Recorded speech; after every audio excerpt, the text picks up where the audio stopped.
உள்ளதென்றும் இல்லதென்றும் சொல்லுங்க. புதிய ஏற்பாட்டு உபதேசம் என்ன? 9 வச்சுக்கிட்டு 1 கொடுன்றதா? கிடையவே கிடையாது.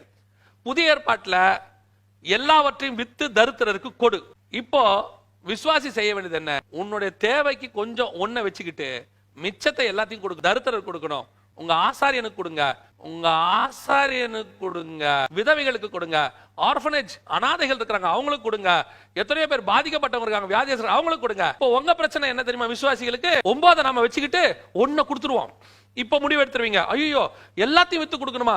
அதுக்கு நம்ம பாஸ்டர் கேட்கறதே பரவாயில்லையே, அவர் 1% தானே கேட்கிறாரு, இவர் இன்னும் எல்லாத்தையும் வித்து கொடுக்கற சொல்றாரு. நியூ டெஸ்ட்மென்ட்டோடைய உபதேசம் அதுதான். உங்க ஊழியக்காரங்களையும் நினைங்க, அவர் தான் உங்களுக்கு போதிக்கிறாரு, அவர் தான் உங்களுக்கு எல்லாத்துக்கும் வந்து முன்னாடி நிக்கிறாரு. 2 மணிக்கு நீங்க வந்துட்டு உடம்பு சரியில்லைன்னு போன் பண்ணா ஓடி வராரு. குழந்தை பிறந்திருக்கு நைட் 4 மணிக்கு கூப்பிட்டீங்க, 7 மணிக்கு கூப்பிட்டீங்கன்னா ஓடி வந்து ஜெபம் பண்றாரு. உங்க கல்யாணத்துல இருந்து உங்க பிள்ளை பிறப்புல இருந்து மரணம் வரைக்கும் அவர் தான் ஜெபம் பண்றாரு.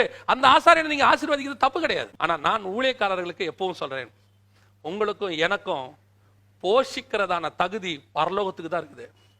பரலோகம் யாரை ஏவுதோ அவங்க கொண்டு வந்து நமக்கு கொடுப்பாங்க.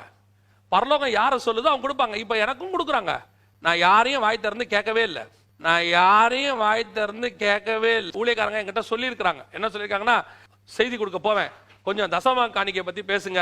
ஜனங்க கொடுக்கவே மாட்டாங்க. ஜனங்க கொடுக்க வேணாம்ப. புதிய ஏற்பாட்டுல தசம காணிக்கை கொடுங்கன்னு எங்கேயுமே இல்லை. ஆனா எல்லாவற்றையும் வித்து தரித்திரருக்கு கொடுன்னு இருக்கு. எல்லாவற்றையும் வித்து அப்போஸ்தலர் பாதத்துல வைத்தார்கள்னு இருக்கு. அதுல 1 பங்கு எடுத்து வச்சாலும் செத்து போயிருவேன்னு இருக்குன்னு சொன்ன. அவர் சொன்னாரு, தசம காணிக்கை கரெக்டா கொடுத்துடுறேன்னு சொல்லிட்டு போயிட்டு